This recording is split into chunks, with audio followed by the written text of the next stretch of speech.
नमस्कार दोस्तों, आपका स्वागत है फैंटेसी नॉवल ऑडियो बुक में। आज हम लेकर आए हैं एक रोमांचक और रहस्यमयी कहानी जो आपको कल्पना की एक नई दुनिया में ले जाएगी। शुरू करने से पहले एक महत्वपूर्ण सूचना। इस कहानी के सभी पात्र, स्थान, घटनाएं और नाम पूर्णतः काल्पनिक हैं। इनका किसी वास्तविक व्यक्ति, स्थान या घटना से कोई संबंध नहीं है। यदि कोई समानता पाई जाती है तो वह मात्र संयोग होगी। तो बिना किसी देरी के आइए शुरू करते हैं आज की शानदार कहानी। अध्याय 821 परी देवताओं का द्वार। गड़गड़ाहट की आवाज के साथ वे जादुई दिव्य स्तंभ जो धीरे धीरे प्रकाशित हो रहे थे, उनमें एक एक दरार बढ़ती गई। दरारें तब तक चौड़ी होती रही जब तक कि उन्होंने विशाल द्वार नहीं बना लिए जो आकाश को धरती से जोड़ते थे। 12 दिव्य स्तंभ शुरू से ही बहुत विशाल थे। ये विशालकाय द्वार पहाड़ों की तरह दिखते थे, इसलिए जब साधक द्वार के सामने खड़े होते थे तो वे धूल के कणों जितने छोटे दिखाई देते थे। आप अंदर आ सकते हैं, कैंग मांग ने कहा। जब उसने चौड़ी आंखों से घूरते हुए इन लोगों के भावों को देखा तो उसके होंठ फड़कने लगे। ये सुनकर मान्यता प्राप्त शिष्य उत्सुकतापूर्वक उनके दरवाजों की ओर चल पड़े। जैसे ही एक साधक एक दिव्य स्तंभ के द्वार पर पहुंचा, उसे एहसास हुआ कि उसे एक अदृश्य शक्ति द्वारा पीछे धकेला जा रहा है। आप केवल उसी द्वार से प्रवेश कर सकते हैं जिससे आप गुजरे हैं। कैंग मांग ने यीयुन और उसके साथियों की ओर दोबारा देखते हुए कहा, आप तीनों के लिए आप उन दिव्य स्तंभों में से कोई भी द्वार चुन सकते हैं जिनकी मान्यता आपको प्राप्त है। पीछे हटे हुए साधक ने अपने सामने भव्य द्वार को घूरते हुए आह भरी। द्वार के बाहर खड़े होकर अंदर सब कुछ घने कोहरे से ढका हुआ था, जिससे उसे अंदर की स्थिति दिखाई नहीं दे रही थी। यह विशाल द्वार महारानी पृथ्वी दाव वृक्ष के दिव्य स्तंभ के लिए था। यह पता नहीं था कि उसे कभी इस दरवाजे से अंदर आने का मौका मिलेगा या नहीं।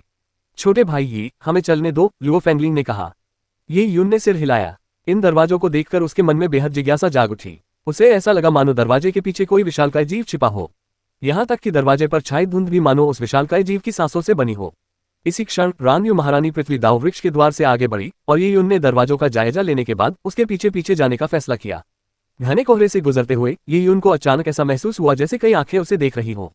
कोहरे के बीच फुसफुसाहट की आवाजें आ रही थीं और जब ये यून ने आवाजों की दिशा का पता लगाया तो वह तुरंत स्तब्ध रह गया। ऐसा प्रतीत हो रहा था मानो कोहरे में अनगिनत परछाइयां चमक रही हो। ये परछाइयां या तो मनुष्य की थी या पशु की, जबकि कुछ का कोई विशिष्ट आकार ही नहीं था। लेकिन जल्द ही ये यून को इसकी कोई परवाह नहीं रही। यह 12 दिव्य स्तंभों में से एक का द्वार था। यहाँ शरारत करने की कोई संभावना नहीं थी। बोलने वाली ये आकृतियां 12 दिव्य स्तंभों से जन्मी आत्माएं बताई जाती हैं। ये यून के कोहरे से बाहर निकलते ही उसे एक धीमी सी आवाज सुनाई दी। रान यू उससे कुछ ही दूरी पर खड़ी थी और उसने बिना पीछे मुड़े ही यह बात कह दी थी। आत्माएं, ये यून ने भौहें चढ़ाई। वह इन मामलों के बारे में अनिश्चित था। हालांकि रान यू ने बोलना बंद कर दिया। ये यून को भी समझ नहीं आया कि रान यू किस ओर इशारा कर रही है, लेकिन उसने आगे पूछताछ नहीं की। जब उसने आगे देखा तो उसके चेहरे पर आश्चर्य के भाव छा गए। दरवाजे से अंदर आते ही वह एक पुल के आकार के रास्ते पर चल रहा था और आगे उस रास्ते में एक विशाल गुफा थी। गुफा तारों की रोशनी की तरह जगमगा रही थी। ऊपर देखने पर एक रहस्यमय आकाश दिखाई देता था और नीचे देखने पर एक अनंत खाई थी जिसका अंत एक रहस्य था। ये यून और रान यू महारानी पृथ्वी दाव वृक्ष के द्वार से अंदर आए और एक ही पत्थर के पुल पर खड़े हो गए। उनके चारों ओर 12 ऐसे ही पत्थर के पुल थे जो गुफा को घेरे हुए थे। गुफा इतनी विशाल थी कि उसके कारण पत्थर के पुल एक दूसरे से काफी दूर हो गए थे।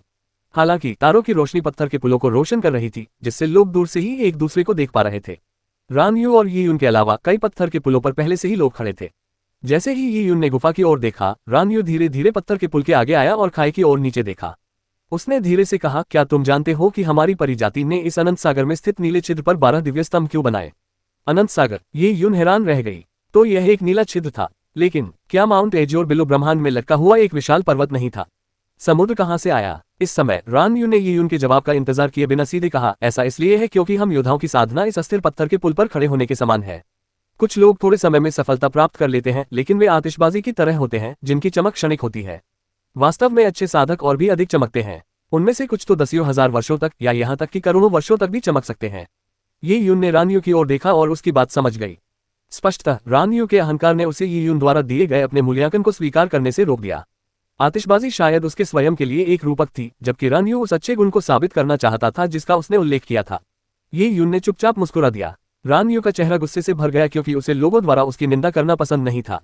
ये यून, तुम इंसान हो। बेशक इंसानी नस्ल की समझ फे नस्ल से कहीं ज्यादा है, लेकिन फे नस्ल के भी अपने फायदे हैं, जैसे उनकी बेहद लंबी उम्र और शक्तिशाली शरीर। इस तुलना में इंसान कमजोर लगते हैं। फे नस्ल अपनी लंबी उम्र का इस्तेमाल करके कानूनों में इंसानों की इस बढ़त को कम कर सकती है। उदाहरण के लिए, मैं तुमसे उम्र में कई दशक बड़ा हो सकता हूं, लेकिन अगर इसकी तुलना अपनी फे नस्ल की उम्र से करें तो मैं असल में तुमसे छोटा हूं। मनुष्य और परिजाति के शारीरिक गठन में अंतर को कम करना मुश्किल है, और इसी कारण से 10,000 परी साम्राज्य में मनुष्य हमेशा कमजोर ही रहते हैं। अधिकांश मनुष्य, भले ही उनकी उत्पत्ति परिजाति के सदस्यों से हुई हो, अंततः इन परियों के सेवक या अनुयायी ही बन जाते हैं। रान यू ने फिर कहा, लेकिन ये यून ने इस पर ज्यादा ध्यान नहीं दिया। ये सच था कि मनुष्यों का जीवनकाल परियों की तुलना में कम होता है, लेकिन ये केवल उनकी निम्न साधना स्तर के कारण ही था। साधना स्तर बढ़ने के साथ साथ मानव और परी जाति के शक्तिशाली व्यक्तियों की जीवन अवधि में अंतर कम होता जाएगा। अंततः जब किसी के पास आकाश और पृथ्वी को नियंत्रित करने की शक्ति आ जाएगी और वह सूर्य और चंद्रमा के समान जीवन अवधि प्राप्त कर लेगा, तो जातीय भेद मिट जाएंगे। मानव और परी जाति के शक्तिशाली व्यक्तियों में से किसकी जीवन अवधि लंबी होगी, इसकी कोई खास तुलना नहीं रह जाएगी, लेकिन शक्तिशाली मानव व्यक्तियों की संख्या कहीं अधिक होगी। ये यून ने कहा, जहां तक मुझे पता है 12 स्वर्गों में से केवल 10,000 परिस्वर्ग ही परी जाति का है। 10,000 परिस्वर्ग में मानव जाति की स्थिति वास्तव में दयनीय है, लेकिन ऐसे और भी स्वर्ग हैं जहां मनुष्य सर्वोच्च है। ये यून ने रानियों की बात को हल्के से रोकते हुए कहा। जब उसने ये यून की ओर देखा तो उसकी आंखों में थोड़ी सी तीक्ष्णता झलक उठी। फे जाति के सामने एक बहुत बड़ी समस्या थी। केवल स्वर्ग के फे ही उनसे अधिक क्षमता रखते थे, लेकिन स्वर्ग के फे की प्रजनन क्षमता मानव जाति की तुलना में बहुत कमजोर थी। और इसी क्षण गुफा से कांगमान की आवाज सुनाई दी। वह भी दिव्य स्तंभों के दरवाजों में से एक से अंदर आया था, जिससे सभी लोग आश्चर्यचकित रह गए थे। हालांकि वे तुरंत समझ गए कि चूंकि कांगमान प्राचीन फे भवन का संरक्षक था, इसलिए उसे निश्चित रूप से प्राचीन फे स्तंभों की मान्यता प्राप्त होगी। इसलिए वह स्वाभाविक रूप से उस द्वार से प्रवेश करने के लिए स्वतंत्र था। अवसर यहाँ मौजूद हैं और आप उन्हें कैसे प्राप्त करते हैं, यह आप पर निर्भर करता है। समान रेटिंग होने पर भी आपको मिलने वाले अवसर अलग अलग होंगे, कैंगमान ने कहा। विभिन्न पत्थर के पुलों पर खड़े किसानों के चेहरे पर तुरंत ही अजीबोगरीब भाव दिखाई देने लगे। जिन साधकों ने स्वाभाविक रूप से पहचान हासिल कर ली थी, उनकी तुलना रान यू, गुलुओ और यीयुन जैसे विलक्षण प्रतिभाओं से नहीं की जा सकती थी, लेकिन उनके लिए दूसरों की तुलना में बेहतर अवसर प्राप्त करना संभव था। सभी लोग उम्मीद से भरे हुए थे, आशा कर रहे थे कि उनका भाग्य बेहतर होगा।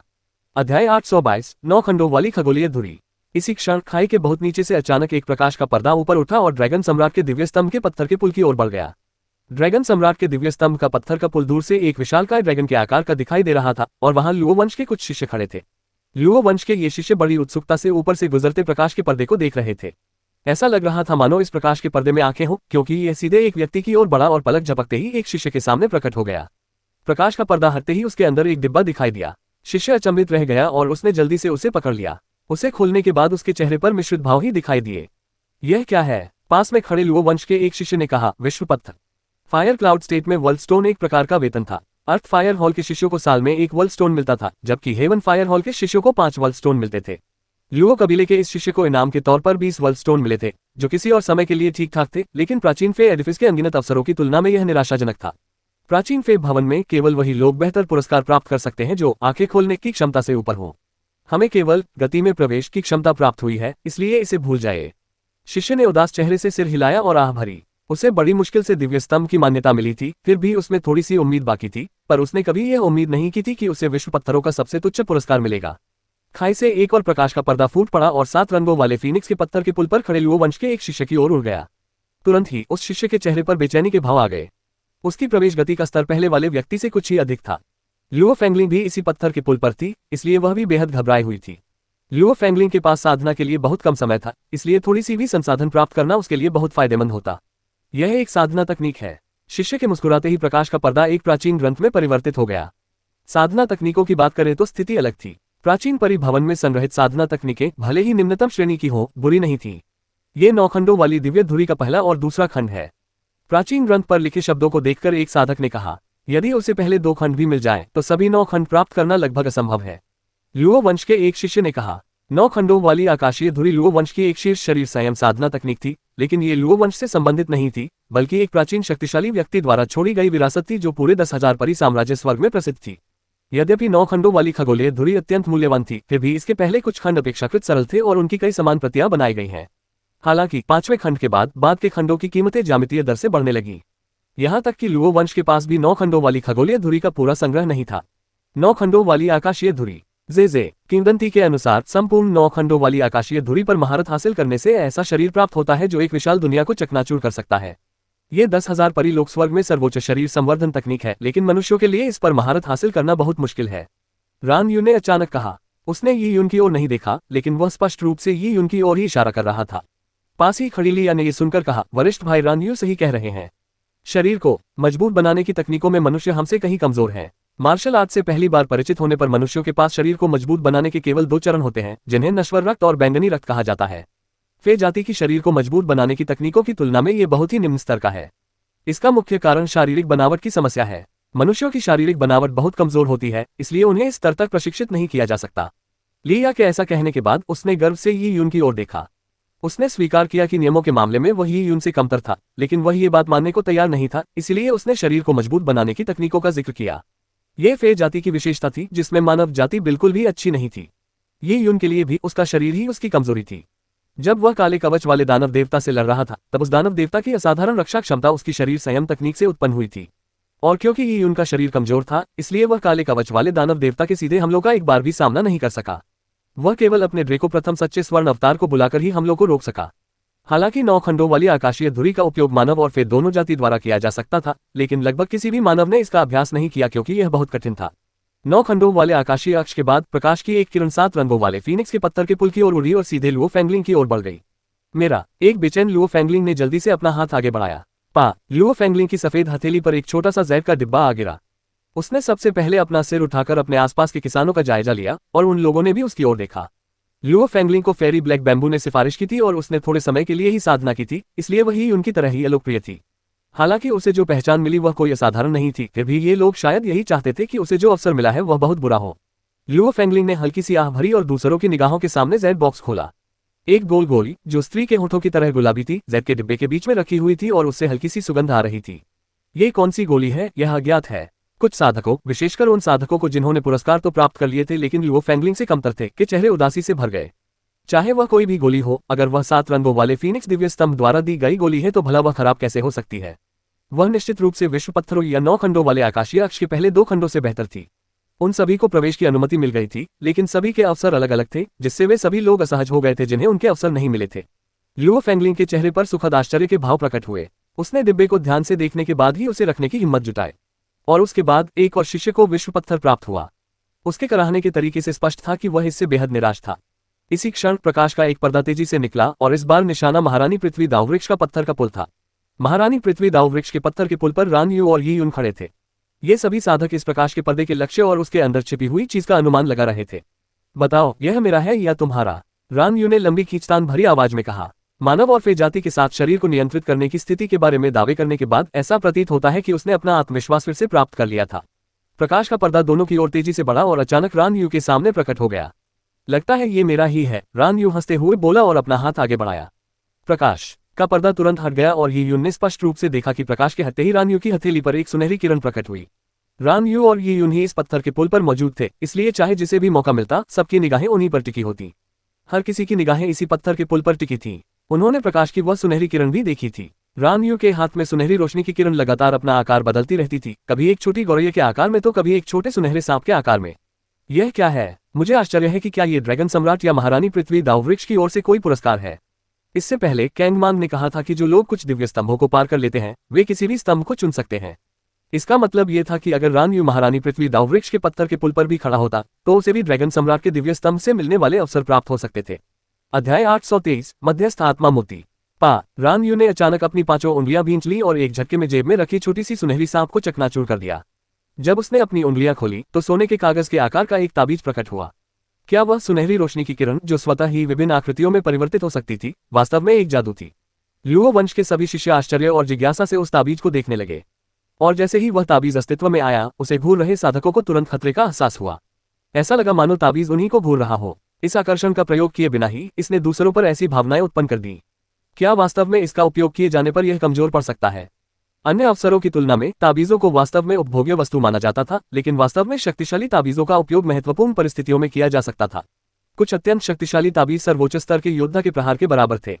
युआन ओपनिंग और हेवन असेंशन क्षेत्र के योद्धाओं के लिए ये ताबीज विशेष रूप से मूल्यवान था। हालांकि जादू जितना गहरा होता था उसे बनाना उतना ही मुश्किल होता था। रान यू के पास जो जादू था उसे बनाना बेहद कठिन था। ये सोचकर अन्य साधक ईर्ष्या से भर गए। ताबीज की कीमत निश्चित रूप से कम नहीं होगी। रान यू इस ताबीज से काफी संतुष्ट था और उसने चुपचाप इसे अपने पास रख लिया। रान यू ने अपने बगल में बैठे यी यून पर एक नजर डाली और यी यून को चिंतनशील भाव से देखते ही उसने तुरंत उपहास किया। स्पष्टतः यी यून ने इस तरह का आकर्षण पहली बार देखा था। निम्न लोक के योद्धाओं का विश्व दृष्टिकोण सीमित था, तो वे 10,000 परियों के स्वर के आकर्षण को कैसे पहचान सकते थे? इसी क्षण एक और प्रकाश का पर्दा ऊपर से गुजरा। ये सीधे रान यू की ओर जा रहा है। रान यू ने अपना हाथ बढ़ाया और प्रकाश के पर्दे को पकड़ लिया। जैसे ही प्रकाश की किरण बिखरी, रान यू के हाथ में एक अत्यंत चमकदार मोती प्रकट हुआ। इस मोती से हल्की नीली चमक निकल रही थी और इससे प्रकाश उत्सर्जित हो रहा था। जब ये चुपचाप रान यू की हथेली में रखा था तब इसकी प्रज्वलित विकिरण ने उन साधकों की निगाहें अपनी ओर खींच ली। ये तो कुछ किसान इसे बिल्कुल भी नहीं पहचान पाए। मध्यस्थ आत्मा मोती, किसी ने विस्मय से कहा। यह कोई आक्रमणकारी या रक्षात्मक वस्तु नहीं थी, बल्कि एक दाव मोती थी जिस पर लुओ वंश के एक महान व्यक्ति के मृत्यु के अंतिम क्षणों में लिखे गए सभी नियमशास्त्रीय ज्ञान का सार अंकित था। एक बार जब यह मोती टूट जाता तो इसके टुकड़ों से ज्ञान प्राप्त किया जा सकता था। बेशक एक शक्तिशाली व्यक्ति दसियों हजार वर्षों में कई मध्यस्थ आत्मा मोती उत्पन्न कर सकता है, और यदि कोई मध्यस्थ आत्मा मोती से अंतर्दृष्टि प्राप्त करने में सफल भी हो जाए तो भी उस विशेष शक्तिशाली व्यक्ति की नियमशास्त्रीय अंतर्दृष्टि को प्रत्यक्ष रूप से प्राप्त करना असंभव है। लेकिन फिर भी ये बेहद मूल्यवान था। एक साधक ने ईर्ष्या भरे स्वर में कहा, ये गोली लुओ फैंगलिंग को मिली गोली के समान है, लेकिन यह उससे कहीं अधिक उच्च गुणवत्ता की है। रान यू एक स्वर परी है, इसलिए उसका शरीर शक्तिशाली है। अब उसकी नियम संबंधी अंतर्दृष्टि में सुधार होने से लुओ दिव्य हॉल की परीक्षा शुरू होने से पहले उसकी शक्ति में और वृद्धि होगी। वह निश्चित रूप से परीक्षा में उच्च स्थान प्राप्त करेगा। किसानों के बीच चर्चा छिड़ गई। उन्होंने निराशा से सिर हिलाते हुए रान यू की ओर देखा। उन्हें जो अवसर मिले थे वे रान यू के अवसरों के मुकाबले कुछ भी नहीं थे। हालांकि कैंग मांग ने कहा, यह इंटरमीडिएट स्पिरिट पल का सबसे बुनियादी ग्रेड है। सबसे बुनियादी ग्रेड, लेकिन ये फिर भी एक मध्यस्थ आत्मा का मोती था। हालांकि मध्यवर्ती आध्यात्मिक मोती प्राप्त करना वाकई आसान नहीं है।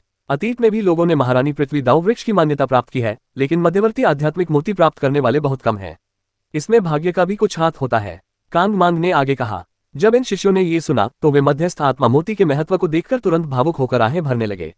रान यू की आंखों में एक तिरस्कार भरी मुस्कान झलक उठी। हालांकि उसका स्तर ऊंचा नहीं था, लेकिन उसे जो अवसर मिला था वह बुरा नहीं था। जैसा कि लोगों ने यी यून से कहा था, भाग्य भी एक प्रकार की शक्ति होती है। रान यू को यह अवसर मिला है तो सोचिए गु लुओ और यी यून को क्या मिलेगा। एक साधक ने गु लुओ और यी यून की ओर देखा। इस साधक को भी अपने युवावस्था में एक शक्तिशाली परी से मिली एक नोटबुक का अवसर मिल चुका था। यदि वह इसका ध्यानपूर्वक अध्ययन करे तो उसे भी कुछ अंतर्दृष्टि और ज्ञान प्राप्त हो सकता है। इस समूह के साधकों को पहले ही अपने अवसर मिल चुके थे, इसलिए उनमें किसी प्रकार की आशा नहीं बची थी। अतः उन्होंने अपना सारा ध्यान गु लुओ और यी यून पर केंद्रित कर दिया। अवसर भाग्य पर निर्भर करते हैं। बड़े भाई ली, आपने अभी अभी एंटिंग मोशन प्राप्त किया है और आप मुझसे छोटे भाई की तुलना में कमजोर हैं। लेकिन आपको जो वस्तु मिली है वह मेरी वस्तु से कहीं बेहतर है। एक अन्य साधक ने अवाक होकर कहा। उसने भी केवल 20 विश्व पत्थर ही प्राप्त किए थे। हाँ, सीनियर ब्रदरली अपनी हंसी नहीं रोक पाए और बोले, इसलिए गु लुओ और यी यून को शायद इससे बेहतर अवसर न मिले। प्राचीन फे स्तंभों के रेटिंग के अजीब नियम हैं। हो सकता है कि एक इंसान के रूप में यी यून को इससे भी बुरी स्थिति का सामना करना पड़े। तब तो उनकी सारी मेहनत बेकार हो जाएगी। अन्य साधकों ने एकमत होकर सिर हिलाया। यी यून की रेटिंग ने उनके चेहरे पर ऐसी गर्माहट भर दी थी मानो किसी ने उन्हें जोरदार थप्पड़ मारा हो। अगर यी यून को मिलने वाले अवसर इतने अच्छे न होते तो उन्हें कुछ राहत मिलती। बेशक वे ये भी जानते थे कि यी यून की रेटिंग को देखते हुए चाहे उसकी किस्मत कितनी भी खराब क्यों न हो, उसे मिलने वाले अवसर उनसे कहीं बेहतर होंगे। अब गु लुओ की बारी है। एक प्रकाश की किरण गु लुओ के हाथों में जा गिरी और जब सभी ने उस प्रकाश की किरण को देखा तो वे अचंभित रह गए। गु लुओ को मिला पहला अवसर भी एक मध्यस्थ आत्मा मोती ही था, और जब यह मध्यस्थ आत्मा मोती प्रकट हुआ तो वहां मौजूद लोगों को तुरंत ऐसा महसूस हुआ जैसे उनकी त्वचा में चुभन हो रही हो। एक तीव्र आभा ने सभी को अनायास ही पीछे हटने पर मजबूर कर दिया। इस मध्यवर्ती आत्मा मोती को देखकर रान यू ने भौहें सिकुड़ी। ऐसा प्रतीत हुआ मानो गु लुओ का मध्यवर्ती आत्मा मोती उच्च श्रेणी का था। पहला खजाना एक मध्यस्थ आत्मा मोती था और अगली वस्तु के लिए एकांत शून्यता का दिव्य स्तंभ, आंखें खोल देने वाला। एकांत शून्यता के दिव्य स्तंभ से एक प्रकाश का पर्दा उड़कर निकला और एक पत्थर की फिसलन में बदल गया। यह एक खंडित तकनीक है, एक तेज नजर वाले व्यक्ति ने चिल्लाकर कहा। यह पत्थर की पर्ची अधूरी थी और इस पर अंकित तकनीक का केवल एक हिस्सा ही बचा था। गु लुओ को भावहीन चेहरे के साथ चुपचाप मध्यवर्ती आत्मा मोती और पत्थर की पर्ची को अपनी अंतरस्थानिक अंगूठी में रखते हुए देखा गया। ये कहना मुश्किल था कि वह खुश था या नहीं। सभी लोग चर्चा में मग्न थे, लेकिन गु लुओ का उन दोनों खजानों को बाहर ले जाने का कोई इरादा नहीं था। वे उस खंडित तकनीक के बारे में उत्सुक थे और अनुमान लगा रहे थे कि यह एक प्राचीन खंडित तकनीक है और यदि गु लुओ इसे 10 या 20% तक भी महारत हासिल कर लेता है तो यह बेहद अच्छा होगा। हालांकि खंडित तकनीकों को समझना भी भाग्य पर निर्भर करता था। इसे समझा जा सकता था या नहीं और कितना समझा जा सकता था यह अनिश्चित था। इसलिए इस दृष्टिकोण से ये खंडित तकनीक रान यू के जादू से बेहतर नहीं हो सकती। अन्य साधकों ने भी रान यू को देखकर यही निष्कर्ष निकाला। हालांकि रान यू को अपेक्षाकृत कमतर दर्जा मिला था, फिर भी उसका भाग्य बुरा नहीं था। हालांकि रान यू भावहीन दिखाई दिया। ये यून से वे शब्द कहने के बाद उसने अपना परिष्कृत और उदासीन संयमित स्वभाव फिर से अपना लिया था। उसने हर बात पर अच्छी तरह सोच विचार कर लिया था। एक स्वर परी होने के नाते और शुशुईरान कबीले का सदस्य होने के कारण भले ही नियमशास्त्र में उसकी समझ ही यून से कमजोर थी, लेकिन अन्य कई मामलों में वही यून से कहीं बेहतर था। उसे अपनी कमजोरी को तुलना के लिए इस्तेमाल करने की क्या जरूरत थी। फिलहाल सबसे महत्वपूर्ण बात यह थी कि यून को कौन से अवसर प्राप्त होते हैं। अध्याय 824 शरीर को संयमित करने का मार्ग। अब तक सभी को यह समझ आ चुका था कि 12 दिव्य स्तंभों द्वारा दिए जाने वाले पुरस्कार मान्यता के क्रम में दिए जाते थे। गु लुओ के बाद संभवतः यी यून की बारी थी। सभी का ध्यान यी यून पर केंद्रित हो गया क्योंकि वे सभी यह जानने के लिए उत्सुक थे कि उसे किस प्रकार के अवसर मिलेंगे, क्योंकि वह सर्वोच्च रेटिंग वाला साधक था। यहाँ तक कि गु लुओ की निर्जीव सी आंखें भी यी यून की ओर मुड़ गईं। मुझे आश्चर्य है कि छोटे भाई यी यून का भाग्य कैसा होगा। लुओ फेंगलिंग 7 रंगों वाले फीनिक्स पत्थर के पुल पर खड़ी होकर दूर से देख रही थी। ये यून के नीचे स्थित पत्थर का पुल एक सूखे हुए लकड़ी के टुकड़े जैसा था, जो 10,000 वर्षों से अधिक समय से इसी अवस्था में प्रतीत होता था। इसकी सतह भी पत्थर की एक परत से ढकी हुई थी, लेकिन मुरझाई हुई लकड़ी के नीचे आध्यात्मिक फूल और आध्यात्मिक घास अत्यंत सुंदर ढंग से भरपूर और रंगीन रूप में उग रहे थे। ये आध्यात्मिक पौधे आमतौर पर केवल समृद्ध आध्यात्मिक ऊर्जा वाले स्थानों में ही उगते हैं, इसलिए इस इंतरस्थानिक स्थान में मुरझाई हुई लकड़ी पर इनका उगना आश्चर्यजनक था। अचानक खाई की गहराई से एक प्रकाश का पर्दा उठा। ये पहले एक छोटे से बिंदु के रूप में दिखाई दिया, फिर जल्दी ही एक लंबे कोहरे के धनुष में बदल गया और इसकी दिशा सूखे जंगल की ओर बढ़ रही थी। प्रकाश का पर्दा सीधे ही उनके सामने आ गया और जैसे ही उसने अपना हाथ बढ़ाया, उसे लगा कि उसका हाथ नीचे धंस रहा है और उसके हाथ में एक डिब्बा प्रकट हो गया है। यह क्या है? लुओ वंश के शिष्यों ने उसकी हथेली पर ध्यान केंद्रित किया। प्रकाश के पर्दे के संपर्क में आते ही यीयुन को तुरंत सब कुछ समझ आ गया। ये 7 रंगों वाले फीनिक्स दिव्य स्तंभ से प्राप्त पुरस्कार था। ये यून को अभी अभी 7 रंगों वाले फीनिक्स दिव्य स्तंभ की मान्यता मिली थी, इसलिए उसे इससे मिलने वाले पुरस्कार की कोई खास उम्मीद नहीं थी। ये यून ने डिब्बा खोला और उसमें एक किताब थी। उसके आवरण पर प्राचीन फे जाति का ग्रंथ लिखा था, 9 खंडों वाला आकाशीय अक्ष, 9 खंडों वाली खगोलीय धुरी के पहले 2 खंड, पब फ्यूचर एड्स। यह इनाम तो बहुत ही मामूली है, रान यू ने बगल से मुस्कुराते हुए कहा। 9 खंडों वाली आकाशीय धुरी एक उच्च स्तरीय शरीर संरक्षण तकनीक थी, लेकिन इसकी कीमत 5वें खंड के बाद ही बढ़ने लगी।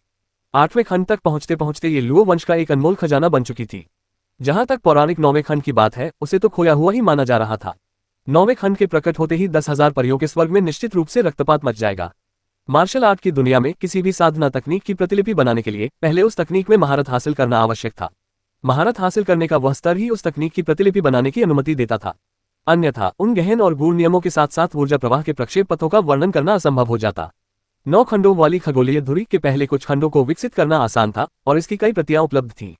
इससे पहले लुओ वंश के एक कम ज्ञात शिष्य, जिसकी रेटिंग मुश्किल से एंटी मोशन तक पहुंची थी, ने भी 9 खंडों वाली आकाशीय धुरी के पहले 2 खंड प्राप्त कर लिए थे, इसलिए ही उनके साथ किया गया व्यवहार उस शिष्य के समान था।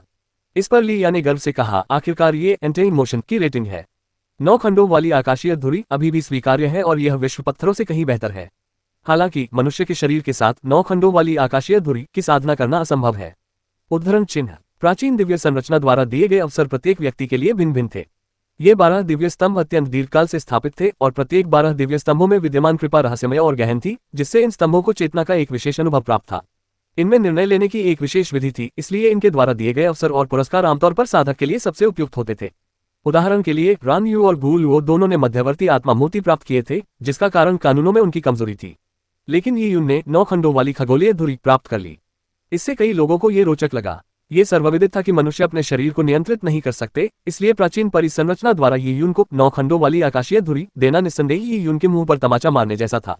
ऐसा लगता है कि छोटे भाई का शरीर बहुत कमजोर है, इसलिए प्राचीन परिभवन ने इसकी भरपाई के लिए उन्हें शरीर को मजबूत करने की एक साधना तकनीक दी है। अगर छोटे भाई को भरोसा है तो वे इसे सीखने का प्रयास कर सकते हैं। रान यू ने ये यून से एक ऐसी मुस्कान के साथ कहा जो देखने में असली नहीं लग रही थी।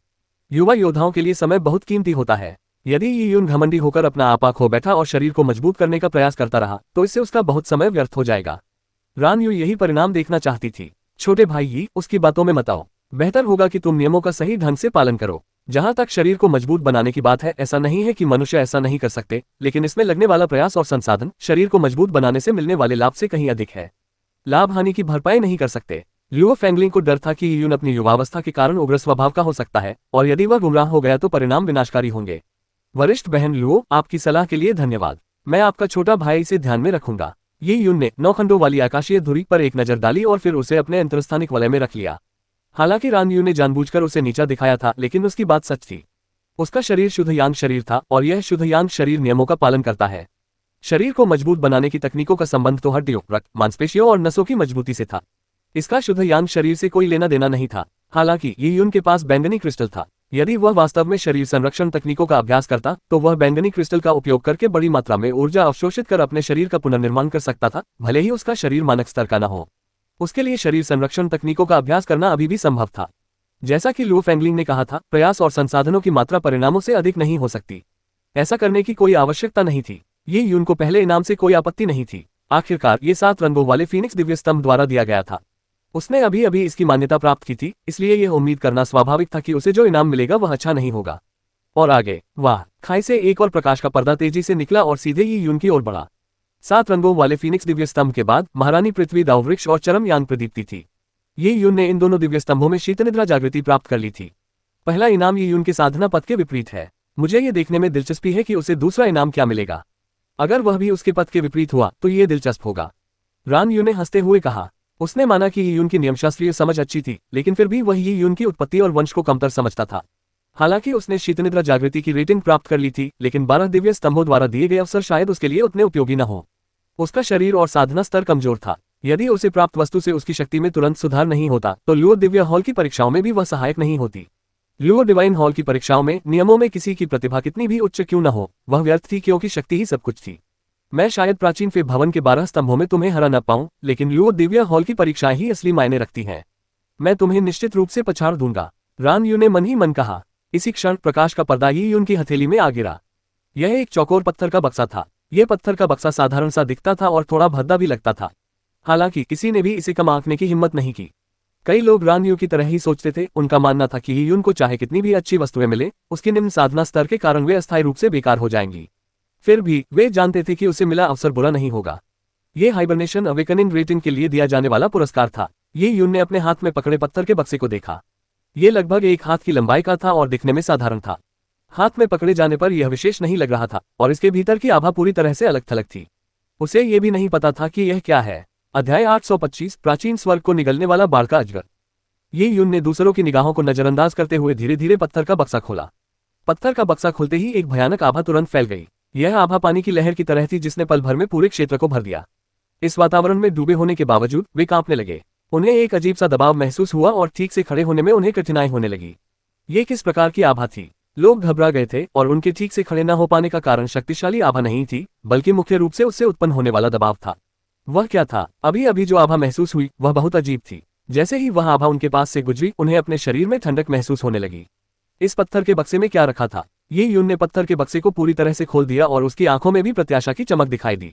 वह लुओ डिवाइन हॉल की परीक्षाओं में भाग लेने के लिए वास्तव में बहुत छोटा था और इसी कारण उसे अपनी शक्ति बढ़ाने के लिए हर अवसर का लाभ उठाना आवश्यक था, जिससे आगामी लुओ डिवाइन हॉल की परीक्षाओं में उसका आत्मविश्वास बढ़ सके। यी यून लिन शिंटो को ढूंढना चाहता था और अगर वह लुओ डिवाइन हॉल की परीक्षाओं के माध्यम से अपनी शक्ति को तेजी से बढ़ा सकता था तो भविष्य में उसके लिए 10,000 फे एम्पायरियन हेवन को पार करना बहुत आसान हो जाएगा। जैसे ही पत्थर का बक्सा खोला गया, ऐसा प्रतीत हुआ मानो बक्से के अंदर रखी वस्तु ठंडे और कठोर वातावरण की तुलना में कुछ खास नहीं थी। यह एक सफेद हड्डी थी जो जैड की तरह क्रिस्टलीय थी और हल्की सी झिलमिलाहट बिखेर रही थी। लुओ वंश के शिष्यों ने इस सफेद हड्डी को देखकर कोई प्रतिक्रिया नहीं दी, लेकिन कांगमांग जो हवा में बैठे हुए थे उठ खड़े हुए। यहाँ तक कि उनके चारों ओर लिपटा हुआ बड़ा सांप भी अपना सिर ऊपर उठा लिया। ये एक प्राचीन फे हड्डी है। कैंगमान फे की हड्डी को देखकर भी अपना संयम नहीं बनाए रख सका। प्राचीन परी की हड्डी, कैंगमान की आवाज सभी साधकों ने सुनी।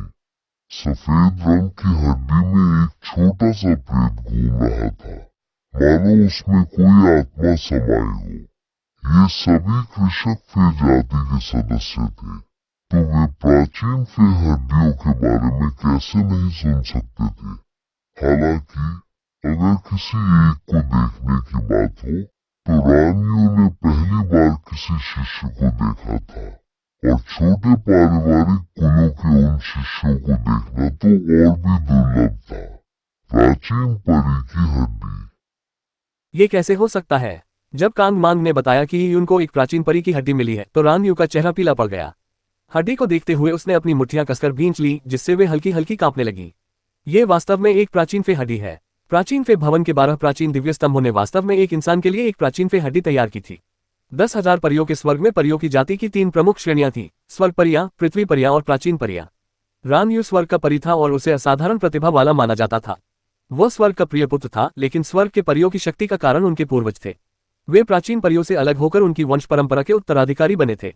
प्राचीन फे कौन थे? 12 फे देवताओं के अलावा आकाश में ड्रैगन और फीनिक्स और समुद्र में कुनपेन, कैसेक, golden crow, Qilin, musical dragon, Baxia, vermilion bird, white tiger सभी प्राचीन फे थे। ये प्राचीन परियां उतनी ही शक्तिशाली और बलिष्ठ थीं जितनी कि 10,000 परियों के विशाल स्वर्ग के आदिम दिव्य जीव थे। बेशक प्राचीन फे में अंतर थे। शुद्ध रक्त वाला सच्चा ड्रैगन मिश्रित रक्त वाले बाढ़ ड्रैगन से हजारों गुना अधिक शक्तिशाली था, लेकिन बाढ़ के ड्रैगन की हड्डी भी अमूल्य थी क्योंकि हड्डियों में अस्थि चिन्ह और रक्त मज्जा मौजूद थे। प्राचीन परियों की मृत्यु के बाद उनका शरीर और रक्त संसार में विलीन हो जाता था, केवल उनकी हड्डियां ही पीछे रह जाती थीं। हड्डियों के भीतर खुदे हुए चिन्ह उन नियमों को दर्शाते थे जिनका पालन प्राचीन परियां अपने जीवनकाल में करती थीं। जहां तक रक्त मज्जा की बात है, वहीं प्राचीन फे वंश की अपार शक्ति निहित थी। अस्थि मज्जा को सीधे योद्धाओं के शरीर में प्रत्यारोपित किया जा सकता था, जिससे उनके शरीर में बहुत बड़ा बदलाव आ जाता था। इससे योद्धा का शरीर मजबूत हो जाता था, जिससे उसकी शक्ति में जबरदस्त वृद्धि होती थी। और यही कारण था कि लुओ कबीले के निर्जन स्वर्ग के स्वामी प्राचीन परी हड्डियों को अवशेषों में परिष्कृत करना व्यर्थ समझते थे। इसके बजाय वे प्राचीन परी हड्डी को सीधे अवशोषित करने के लिए रहस्यमय तकनीकों का उपयोग करते थे। हेवन फे में जन्म से ही श्रेष्ठता की भावना क्यों थी? इसका कारण ये था कि जन्म के समय ही उन्हें प्राचीन फे की वंश परंपरा विरासत में मिली थी और उनका शरीर बहुत शक्तिशाली था। उदाहरण के लिए शुशुइरान कबीले के पूर्वजों को रानाई मछली की वंश परंपरा विरासत में मिली थी। रानाई मछली एक प्रकार की प्राचीन परी थी। पर्वतों और समुद्रों की 10,000 परियों की क्लासिक में वर्णित है। रानाई मछली का शरीर मछली जैसा और सिर सांप जैसा होता है।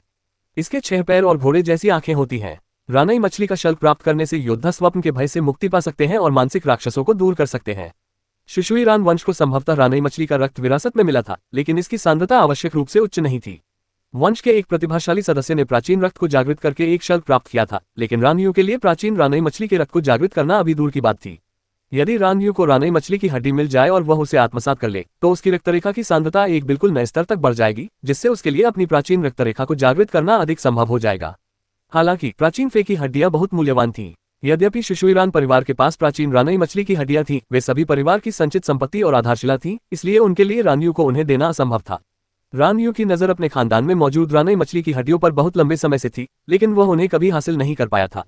लेकिन अब ये युन ने एक प्राचीन परी की हड्डी प्राप्त कर ली है। भला इससे उसे ईर्ष्या क्यों नहीं होगी? मनुष्यों में कानूनों की अच्छी समझ थी, लेकिन उनकी शारीरिक शक्ति कमजोर थी। हालांकि यदि प्राचीन फे हड्डियों में मौजूद रक्त मज्जा का उपयोग करके इसे पुनर्स्थापित किया जाए तो उसके लिए 9 खंडों वाली आकाशीय धुरी की खेती करना असंभव नहीं होगा। इससे पहले रानयू और ली या ने यीयुन के कमजोर शरीर का मजाक उड़ाया था और कहा था कि 12 दिव्य स्तंभों ने यीयुन को एक ऐसी साधना तकनीक दी है जिसका वह उपयोग नहीं कर सकता। लेकिन उनके हंसने से पहले ही प्राचीन दिव्य स्तंभों ने यीयुन के लिए एक प्राचीन परी अस्थि तैयार कर दी, जिससे वे लगभग खून की उल्टी करने वाले थे। यीयुन के कमजोर शरीर की भरपाई प्राचीन फे की हड्डियों से की जा सकती थी। प्राचीन फे भवन इस बच्चे पर इतना मेहरबान क्यों है? इतने कमजोर शरीर वाले इंसान को प्राचीन फे की हड्डी देना तो स्वर्ग के खजाने की बर्बादी है। अगर यह मुझे मिल जाए तो शायद मैं प्राचीन रानी मछली की वंश परंपरा को जागृत कर सकूं। यीयुन के हाथों में पत्थर का बक्सा देखकर रानयू के पेट में अजीब सी हलचल मच गई। उसने अपना संयम वापस पा लिया था और यीयुन पर अपनी श्रेष्ठता पुनः प्राप्त कर ली थी, क्योंकि उसका शरीर यीयुन से कहीं अधिक मजबूत था, जो कि फे जाति की एक विशेषता है। लेकिन अब यीयुन की शारीरिक स्थिति भी उसके लिए चुनौती बन रही थी। रानयू जितना ज्यादा सोचता गया उतना ही ज्यादा ईर्ष्यालु होता गया। अनजाने में ही उसके शरीर से हत्या की भावना उमड़ने लगी। और ठीक उसी क्षण एक ठंडी निगाह रानयू पर पड़ी, जिससे वह बुरी तरह चौंक गया। उसने सिर घुमाकर देखा तो कांगमान के बगल में बैठा विशाल अजगर उसे घूर रहा था। यदि रानयू प्रलोभन का विरोध नहीं कर पाता और कोई जल्दबाजी भरा काम कर बैठता तो उस पर तुरंत ही विशाल अजगर हमला कर देता। रानयू ने गहरी सांस ली और चुप रही। इस समय कैंगमांग ने यीयुन से कहा, तुम्हारे हाथ में जो प्राचीन परी हड्डी है वह एक प्राचीन स्वर्ग भक्षक बार ड्रैगन की पूंछ की हड्डी है। प्राचीन स्वर्ग भक्षक बार ड्रैगन को भले ही बहुत शक्तिशाली प्राचीन परी न माना जाता हो, लेकिन फिर भी ये परी हड्डी 10,000 परी एम्पायरियन स्वर्ग में काफी मूल्यवान है। प्राचीन स्वर्ग भक्षक बार ड्रैगन की पूंछ की हड्डी तुम्हारे जैसे साधना स्तर के योद्धाओं के लिए सबसे उपयुक्त है। उच्च साधना स्तर पर इसके प्रभाव उत्तरोत्तर कमजोर होते जाएंगे। ये तुम्हारे लिए एक सुनहरा अवसर है, इसलिए इसका पूरा लाभ उठाओ। अध्याय 826 सुरक्षात्मक ताबीज। जब कैंगमांग ने भी ऐसा कहा तो फायर क्लाउड स्टेट के अन्य शिष्यों ने यीयुन को और भी अधिक ईर्ष्या से देखा। यह एक प्राचीन फे की हड्डी थी। यीयुन को ये परी हड्डी देना खजाने की बर्बादी है। मनुष्य के शरीर के साथ प्राचीन परी हड्डी को अवशोषित करने से बहुत कुछ व्यर्थ हो जाएगा। अगर यह हमें दी जाती तो इसका पूरा उपयोग होता। कितना अफसोस की बात है, किसी ने दांत पीसते हुए कहा। और जैसे ही उसने ये कहा एक और प्रकाश का पर्दा फूट पड़ा। यह एक्सट्रीम यांग इल्यूमिनेशन डिवाइन कॉलम से निकला। अभी और भी बहुत कुछ है। सभी लोग देख रहे थे जब यीयुन ने प्रकाश के पर्दे को पकड़ने के लिए अपना हाथ बढ़ाया। जैसे ही प्रकाश का पर्दा यीयुन के हाथ में आया, ऐसा लगा मानो उसमें आध्यात्मिक बुद्धि समाई हो। वह फट पड़ा और उसमें से सुनहरे रंग की एक छोटी जलती हुई आग की लपट निकली। इस लौ को देखते ही उसके सबसे करीब खड़े रानयू को तुरंत सिर में झंझनाहट महसूस हुई और उसने बचने की इच्छा को रोकने के लिए जल्दी से गहरी सांस ली। अन्य साधकों के चेहरे भी बदलते हुए नजरें हटा ली। आखिर वह छोटी सी अग्नि लपट एक नन्हे सुनहरे कौवे जैसी क्यों दिख रही थी? उसे सीधे देखने से उनकी आंखों में चुभन होने लगी। यहाँ तक कि महारानी पृथ्वी दाव वृक्ष के पत्थर के पुल से सबसे दूर खड़े लोगों को भी ऐसा लगा जैसे उनके शरीर के बाल जलकर राख हो रहे हों। सुनहरा कौवा पल भर के लिए प्रकट हुआ और फिर गायब हो गया, अंततः एक ताबीज में तब्दील हो गया। ये ताबीज देखने में साधारण लग रहा था, लेकिन पहले के दृश्य ने सबको ऐसा महसूस कराया जैसे पिछली सारी ऊर्जा उस पतले ताबीज में समाहित हो गई हो, जिससे उसमें खतरे का आभास जुड़ गया। यीयुन को भी एक ताबीज मिल गया था। रानयू की मुट्ठी तुरंत और भी कसकर भींच गई। उन दोनों को ही ताबीज मिले थे, लेकिन ये स्पष्ट था कि यीयुन का ताबीज उससे कहीं अधिक उच्च कोटि का था। पहले ताबीज मिलने पर रानयू को राहत महसूस होती थी, लेकिन अब ये यून द्वारा प्राप्त ताबीज से मुकाबला करने का उसके पास कोई तरीका नहीं था। ये संभवतः एक सुरक्षात्मक ताबीज था। प्राचीन परी भवन द्वारा सुरक्षात्मक ताबीज देने का मुख्य कारण किसी प्रतिभाशाली व्यक्ति को पूर्ण परिपक्वता से पहले मरने से बचाना था। शरीर को मजबूत करने की साधना तकनीक थी, एक प्राचीन परी अस्थि थी और अब एक सुरक्षात्मक ताबीज भी था। ये यून के प्रति इसकी सुरक्षा और देखभाल वाकई सराहनीय थी। ये यून हमेशा ऐसी चीजें हासिल कर लेता है जो उसकी क्षमता के बिल्कुल विपरीत होती हैं। रानयू ने मन ही मन घृणा से कहा, और इसी क्षण ये यून की नजर संयोगवश रानयू पर पड़ी। मानो उसने रानयू के विचारों को भेद दिया हो। उसने मुस्कुराते हुए कहा, वरिष्ठ भाई रान, लगता है मेरी किस्मत भी कुछ कम नहीं है। Pub future ads. रानयू को तुरंत सीने में जकड़न महसूस हुई और उसने नाक सिकोड़ते हुए कहा, तुम्हारा भाग्य तो अच्छा है, लेकिन उन खजानों का खो जाना कितना अफसोस की बात है। ये यून की साधना के स्तर और उसके मानव शरीर को देखते हुए वह प्राचीन फे अस्थि का कितना भाग अवशोषित कर सकता था। फे जाति की तुलना में मनुष्यों के लिए प्राचीन फे अस्थियों को अवशोषित करना पहले से ही बहुत कठिन था। इसका मतलब यह था कि प्राचीन फे अस्थि का एक बड़ा हिस्सा व्यर्थ ही चला जाएगा। अगर यह सिर्फ साधारण औषधीय वस्तुओं की बर्बादी होती तो इसे नजरअंदाज किया जा सकता था, लेकिन अगर यह किसी प्राचीन परी की हड्डी की बर्बादी होती तो यह बहुत ही अफसोसजनक होता। उस ताबीज को सक्रिय करने के लिए भी व्यक्ति की युवांची की आवश्यकता होती थी। जितनी अधिक युवांची होती थी, ताबीज का प्रभाव उतना ही प्रबल होता था। यदि व्यक्ति कमजोर होता था तो प्रभाव स्वाभाविक रूप से कम होता था। साधना के स्तर और शारीरिक क्षमता के मामले में ये यून कहीं अधिक हीन था। ये केवल रानयू के विचार नहीं थे, बल्कि फायर क्लाउड स्टेट के अन्य शिष्यों के भी ऐसे ही विचार थे। ऐसे में भले ही ये यून अपने शरीर में सुधार कर ले, फिर भी वह काफी सीमित रहेगा। फे जाति के लोगों के शरीर की तुलना में वह पर्याप्त नहीं होगा। गु लुओ ने अपनी इकलौती आंख खोली और लगातार ये यून को घूरता रहा। उसने अपना सिर तभी दूसरी ओर मोड़ा जब ये यून ने उसकी निर्जीव निगाहों को महसूस किया। कैंग मांग ने पत्थर के पुल पर खड़े साधकों पर एक हल्की सी मुस्कान के साथ नजर डाली, जो देखने में मुस्कान जैसी नहीं लग रही थी। ये यून की साधना प्रतिभा वाकई अद्भुत थी, और इस बार तो वह सचमुच असाधारण था। एक ही प्रशिक्षण में ये यून ने न केवल उच्च स्थान प्राप्त किया था, बल्कि उसे मिले अवसर भी बहुत अच्छे थे। इसके अलावा अन्य शिष्यों की तुलना में उसकी शारीरिक शक्ति और उम्र सबसे कम थी। तो फिर जो शिष्य हमेशा खुद को इतना महान समझते थे, वे इतने उदासीन कैसे रह सकते थे? इस मामले में ईर्ष्या और मानसिक असंतुलन महसूस करना स्वाभाविक था। इसलिए कांग मांग ने हस्तक्षेप नहीं किया, क्योंकि लुओ डिवाइन हॉल की परीक्षाओं में यही स्वीकृत था। प्रतिभावान लोग कभी दुर्लभ नहीं थे, और मरने वाले प्रतिभावान लोगों की भी कोई कमी नहीं थी। केवल वही प्रतिभावान व्यक्ति जो वास्तव में परिपक्व हो सके, पोषण और सम्मान के योग्य था। हालांकि ये यून वास्तव में बहुत छोटा था और उसकी साधना का स्तर भी बहुत कम था। उसे जो वस्तुएं मिली वे अच्छी तो थीं, लेकिन उसके लिए उपयुक्त नहीं थीं। उदाहरण के लिए, यदि ये यून स्वर्ग आरोहण स्तर पर प्राचीन परी अस्थि को अवशोषित करता है, तो परिणाम अभी अवशोषित करने की तुलना में कहीं बेहतर होंगे। लेकिन स्वर्ग आरोहण स्तर पर भी वह स्वर्ग परी द्वारा अवशोषित अस्थि के प्रभावों की बराबरी नहीं कर पाएगा। लेकिन अगर वह स्वर्गारोहण क्षेत्र में प्रवेश करने तक इंतजार करता तो क्या होता? तब तक ये यून शायद लुओ दिव्य हॉल में मारा जा चुका होता, और हो सकता है कि उसकी मृत्यु भी हो गई होती। ये सोचते हुए कैंग मांग की नजरें एक बार फिर रानयू पर पड़ी। हालांकि ये यून ने सुर्खियां बटोर ली थीं, लेकिन वह आने वाले दिनों में अच्छी तरह से नेतृत्व नहीं कर पाएगा। ये यून के बाद बाकी लोगों को मिले अवसरों पर किसी ने ध्यान नहीं दिया। देखते ही देखते 12 दिव्य स्तंभों से प्राप्त सभी पुरस्कार साधकों के हाथों में आ गए। नीचे गहरी खाई में सुनामी जैसी एक आवाज सुनाई दी। ये यून चौंक गया, फिर उसे याद आया कि नीचे का इलाका एक अथाह सागर का नीला छिद्र था। यह अज्ञात था कि किस विशाल समुद्री जीव ने पहले हलचल मचाई थी। अब तुम बाहर जा सकते हो, कैंग मांग ने कहा। अंतरस्थानिक स्थान से बाहर आने के बाद बाय चेन चलकर उनके पास गई। उसके चेहरे पर कोई खास खुशी नहीं दिख रही थी। ये देखकर कि उसके साथ आए साधक अंतरस्थानिक स्थान में प्रवेश कर गए, जबकि उसे बाहर इंतजार करना पड़ा, स्वाभाविक रूप से उसके मन में अत्यधिक कड़वाहट थी। बाय चेन ने दूर से ये यून को देखा और लुओ फैंगलिंग की ओर चलकर पूछा, छोटी बहन फैंगलिंग, आपको और छोटे भाई ये यून को क्या अवसर मिले? लुओ फैंगलिंग के चेहरे पर ईर्ष्या का भाव झलक रहा था और उसने कहा, मुझे जो मिला वह तो नगण्य है, लेकिन छोटे भाई ये यून को एक प्राचीन परी की हड्डी मिली है। क्या प्राचीन परी की हड्डी? लुओ फैंगलिंग का वर्णन सुनकर बाय चेन को लगा मानो उसने कुछ गलत सुना हो, लेकिन जब उसने देखा कि लुओ फैंगलिंग समेत फायर क्लाउड स्टेट के बाकी सभी शिष्यों ने कोई प्रतिक्रिया नहीं दी, तो वे स्पष्ट रूप से मौन सहमति दे रहे थे। बाय चेन ने अंततः इस तथ्य की पुष्टि करते हुए एक ऐसी मुस्कान बिखेरी जो रोने से भी ज्यादा बदसूरत लग रही थी। जूनियर ब्रदर यी को बधाई। बाय चेन ने यह भी देखा कि बाहर निकलने वाले साधक जानबूझकर या अनजाने में ये यून को देख रहे थे। इस समय ये यून बेहद आकर्षक लग रही थी। बहुत पीछे बाय चेन ने सिर हिलाया और आगे कुछ नहीं बोला। वह खुद भी एक तरफ हट गया, क्योंकि उसे ये यून के बगल में खड़े होने में असहजता महसूस हो रही थी। लुओ फैंगलिंग की भी मिली जुली भावनाएं थी। जैसे ही वही यून की ओर बढ़ने वाली थी, उसने देखा कि ये यून ने पहल करते हुए उसकी ओर कदम बढ़ाया। छोटे भाई ये यून। लुओ फैंगलिंग ने ये यून को देखते हुए आह भरी। उस समय उसने ये यून को अंतरिक्ष के शून्य से बचाया था, ये सोचकर कि ये यून को शिष्य बनाया जा सकता है। उसने ये यून पर कभी ज्यादा ध्यान नहीं दिया था, लेकिन कौन जानता था कि इतने कम समय में वही यून से इतनी दूर हो जाएगी। हालांकि लुओ फैंगलिंग अपने तरीके से दृढ़ निश्चयी थी। प्राचीन फे भवन में उसे भले ही करारी हार का सामना करना पड़ा हो और ये उनको छोड़ दे तो वहां मौजूद सभी साधकों में उसे औसत से नीचे माना जा सकता है, लेकिन लुओ दिव्य हॉल की वास्तविक परीक्षाओं में वह अपना सर्वश्रेष्ठ प्रदर्शन करेगी। अध्याय 827 ब्लैक विंड वैली। बधाई हो छोटे भाई ये, आज के बाद आप फायर क्लाउड स्टेट में जरूर कोई बड़ा नाम बन जाएंगे, लुओ फेंगलिंग ने ईमानदारी से कहा। ये यून ने मुस्कुराते हुए बाई चेन की ओर देखा। पहले जब बाई चेन प्राचीन फे भवन में आया था तो वह बहुत खुश था, लेकिन अब उसने अपना सारा संयम खो दिया था, मानो उसका पूरा शरीर धूल की एक परत से ढका हुआ हो। लुओ फेंगलिंग ने कहा, वरिष्ठ भाई बाई चेन को भारी झटका लगा है। लुओ दिव्य हॉल की परीक्षाएं हर 60 साल में एक बार होती हैं। अभी आधिकारिक तौर पर शुरू भी नहीं हुई है, लेकिन प्रतियोगिता इतनी तीव्र है। लुओ फेंगलिंग ने आह भरी। योद्धाओं की दुनिया ऐसी ही होती है और यह स्थिति अपरिहार्य थी। अगर बाई चेन अपनी हार से उबर नहीं पाया और उसका मानसिक संतुलन बिगड़ गया तो मार्शल आर्ट में उसका भविष्य सीमित हो जाएगा। हो सकता है कि वह रुकी जाए और आगे न बढ़ पाए। ये यून ने हॉल के दूसरी ओर खड़े फीनिक्स फर्मियाना स्टेट के शिष्यों को देखकर सिर हिलाया। फायर क्लाउड स्टेट के इन शिष्यों को बाहर आते देख लुओ तियान अपने लोगों को लेकर आगे नहीं बढ़ा, बल्कि दूर से ही देखता रहा। इतनी दूरी से अलग होने के बावजूद ये यून और लुओ तियान ने एक दूसरे की आंखों में देखा। अचानक लुओ तियान की आंखों में लड़ने का जज्बा झलक उठा और उसकी आंखों में एक चमक दिखाई दी। लुओ तियान ने अपनी आवाज में कहा, तुम बहुत अच्छे हो और मैं बहुत संतुष्ट हूँ।